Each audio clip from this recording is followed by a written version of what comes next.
Fail pass fail pass fail pass fail pass fail pass, अबे उड़ नहीं रहा। Fail pass fail pass fail pass fail pass fail pass fail pass fail pass fail pass fail pass fail pass fail pass fail pass fail pass fail pass fail pass fail pass fail pass.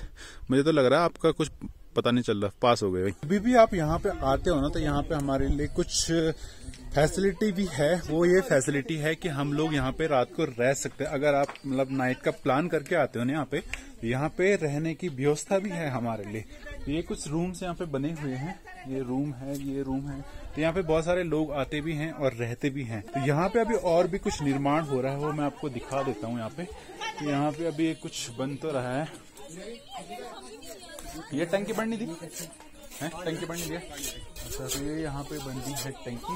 तो पानी कैसे मतलब वहीं से आएगा? नहीं तो ही मंदिर का पानी इकट्ठा होगा। अच्छा जो बारिश से आएगा। बारिश से। अच्छा 350 रुपए खच्चर जो है वो नीचे घनश्याम के गदेरी से अच्छा पानी आता है। तो देख सकते हो आप कितनी दूर से यहाँ पे पानी आता है। और यहाँ पे जो मेन प्रॉब्लम लगती है ना मुझे, वो ये लगती है कि पानी का यहाँ पे बहुत ज्यादा प्रॉब्लम है। और अगर वैसे तो मैंने सुना है कि सतपाल महाराज जी ने यहाँ का कुछ आश्वासन दिया है कि यहाँ पे पानी वगैरह का और लाइट वगैरह का कुछ प्रबंध करेंगे, तो आई होप कि ये हो।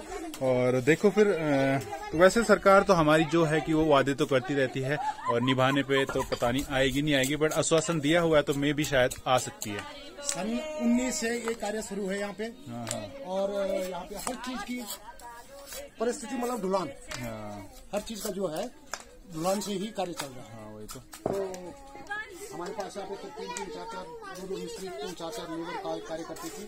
आजकल विधायक जी द्वारा, दलीप सिंह जी द्वारा 2 लाख रुपए हमें प्राप्त हुआ, जिससे हमने माता का सौंदर्यीकरण, ये रेलिंग वगैरह इसका निर्माण हुआ। यहाँ पे अभी आपने देखा कि जो काम चल रहा है मंदिर का वो बहुत जोरों शोरों से चल रहा है और कुछ ही टाइम बाद ये जो काम है वो पूरा भी हो जाएगा। तो यहाँ का जो रहने का प्रोसेस है, तो वैसे तो यहाँ पे रूम्स वगैरह जो है कि अवेलेबल हैं, तो बहुत बार नहीं भी मिल पाते क्योंकि यहाँ पे ऑलरेडी यहाँ पे मिस्त्री लोग जो है कि काम कर रहे हैं। ठीक है, अगर आपको यहाँ पे कभी भी आना है तो अपना जो है बोरी बिस्तरा लेके आए, टेंट वगैरह का सामान लेके आए, तभी आप इधर आराम से रह सकते हो। आपको यहाँ पे रहने के लिए यहाँ के पंडित जी से परमिशन लेनी पड़ेगी, जो कि आपको आसानी से ही मिल जाएगी। ठंडियों में अगर आप आते हो तो गर्म कपड़े तो आप रखने वाले ही हो, अगर आप गर्मियों में आते हो तो फिर भी आप गर्म कपड़े साथ में रखें। चलो ऊपर चलते हैं व्यू पॉइंट पे और यहाँ पे लोग ना डांस कर रहे हैं। चलो देखते हैं जरा डांस देखते हैं इनके। बापा ये देखो हमारे पहाड़ी डांस हो रहे हैं यहाँ पे। अगर आपको यहाँ पे बर्फ देखनी है तो आप आ सकते हैं न्यू ईयर के टाइम पे। यहाँ पे आपको उस टाइम पे बर्फ देखने को आसानी से मिल जाएगी। बर्फ में यहाँ का सफर वैसे तो बहुत ही खूबसूरत होता है, बट खूबसूरत होने के साथ साथ थोड़ा सा रिस्क भी होता है, क्योंकि यहाँ पे आना जाना बिल्कुल ठप हो जाता है, तो आपको थोड़ी सी प्रॉब्लम भी हो सकती है।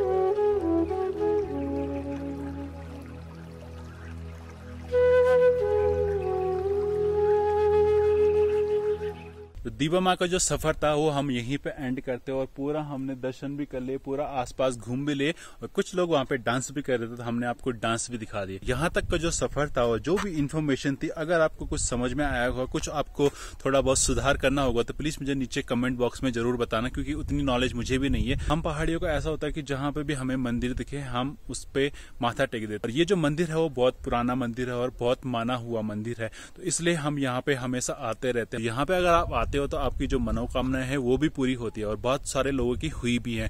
अगर आपकी भी कुछ ऐसी मनोकामनाएं हैं तो यहाँ पे आप आ सकते हैं। वैसे तो मैंने बहुत बार बोल दिया है, पर प्लीज एक चीज का जरूर ख्याल रखें कि यहाँ की जो सुंदरता है उसको बनाए रखें। तो चलो जी यहाँ से चलते हैं और यहाँ से विदाई लेते हैं। तो एक बार जय माता दी, जोर से बोलो जय माता दी। अकेले अकेले बोलना पड़ रहा।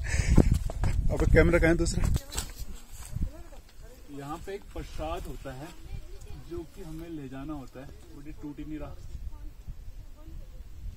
तो यहाँ का जो प्रसाद होता है ना वो ये होता है, तो ये हम सर पे रखने के लिए ले जाते हैं। यहाँ से ये देखो पेड़ है ऊपर और यहाँ से हम इसे सर पे रखने के लिए ले जाते हैं। काफी अच्छा रहा, जल्दी आए थे, जल्दी नीचे चले भी गए हैं। कहाँ से चले थे वहीं पे फिर आ गए हैं हम लौट के। अभी पहुंच गए हम रियाड़ा दीबा मंदिर पे। जय माता दी। अब थोड़ा सा रह गया है। तो हमें थोड़ा सा प्रॉब्लम ऐसा है कि गाड़ी का प्रॉब्लम है, एक बाइक है और एक गाड़ी है। तो अब गाड़ी का देखना पड़ेगा कि गाड़ी में कैसे जाते हैं ये बंदे, तो नहीं तो इनके लिए रुकना पड़ेगा हमें और उसमें बहुत टाइम लग जाएगा। तो ये थी फिर आज खाटली दीबा मंदिर की वीडियो। और अगर आपको ये वीडियो पसंद आई होगी तो प्लीज मुझे बता। अगर इसमें कुछ आपको ऊपर नीचे बातें लगी होंगी तो वो भी मेरे साथ आप शेयर कर सकते हो। अगर आपको कुछ ज्यादा इन्फॉर्मेशन पता है तो वो भी आप प्लीज मेरे साथ शेयर जरूर करना। प्लीज इस वीडियो को शेयर जरूर करना और पसंद आए तो इस चैनल को सब्सक्राइब जरूर करना। तो मिलते हैं कुछ ऐसी वीडियो में कहीं और, तब तक के लिए जी बाय बाय।